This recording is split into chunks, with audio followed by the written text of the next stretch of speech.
Healthcare is a right of all people, not a privilege. $20,000 after my baby Anthony died at Tarzana Medical Center, which was 15 minutes farther than the hospital where he was born, where we were insured, Kaiser. He choked on his formula and was unconscious, then died. Awful scene on the orange line. A woman's leg got stuck in the gap between the train and the platform. It was twisted and bloody. Skin came off. She's in agony and weeping. Just as upsetting, she begged no one to call an ambulance. It's $3,000, she wailed. I can't afford that. It sounds like a dystopian future. Yeah. You know? I mean, we have these rules, like don't call an ambulance, don't go to the emergency room because it's going to be very expensive.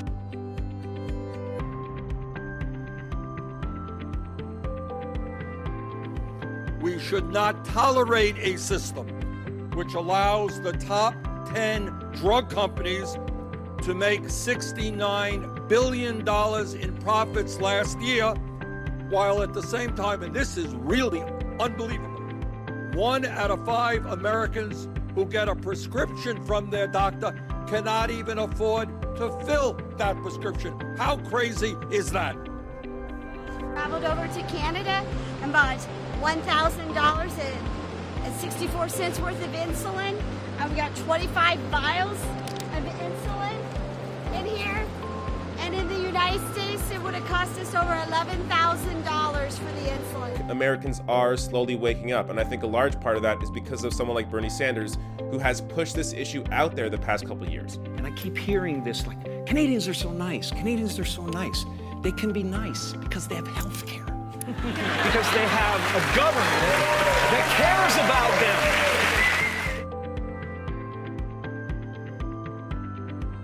This is a responsibility for the U.S. Justice Department to get involved.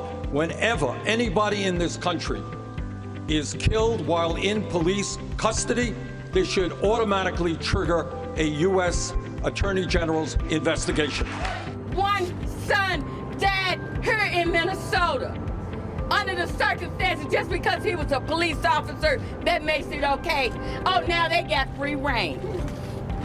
He's found innocent on all counts.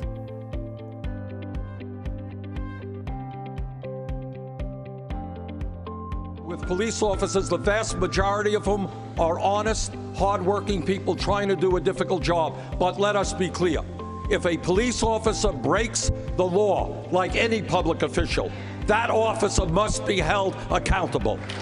Militarize our police departments so they don't look like occupying armies. We got to move toward community policing.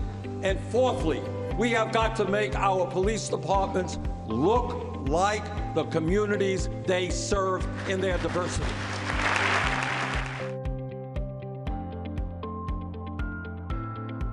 They tell us how much they love America. If you love America, you love the children of America.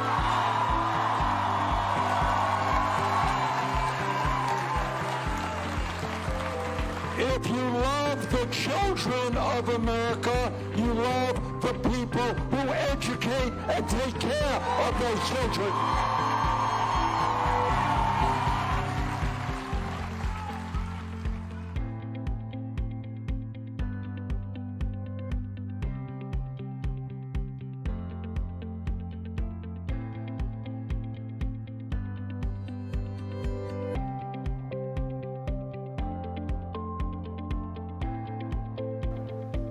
Talk about the Walton family, the wealthiest family in America, and when we talk about Walmart, understand that Walmart is the major beneficiary of welfare in America.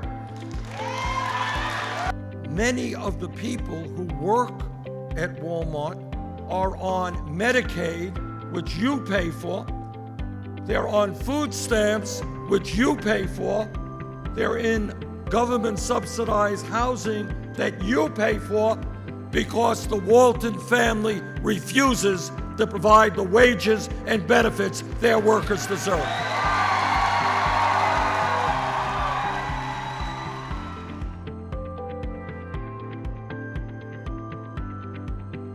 How much much I make monthly? About $2,000. It's not enough. Not enough for even to rent a room. And it's not only the fact that we have some 500,000 homeless people in America today, but you have millions of people who are spending 45, 50, 60% of their limited incomes on housing.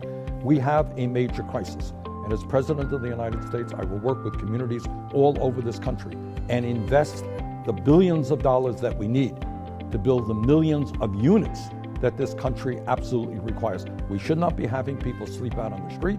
We should not be having people spend 50% of their limited incomes on housing. We need to build housing. We need to combat gentrification, which is destroying working class communities.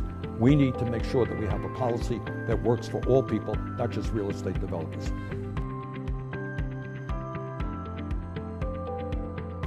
43 million borrowers in this country owe about $1.5 trillion in federal student loan debts. Thousands of millennials now walk around with six-figure student debt. In one survey, 60% of younger borrowers said they'd be in their 40s before their student loans are paid off. We're telling individuals, just take on the debt, it's worth it. And the larger ramifications to their lives and our society are truly unknown. To paraphrase Abraham Lincoln at Gettysburg, this is a campaign of the people, by the people, and for the people.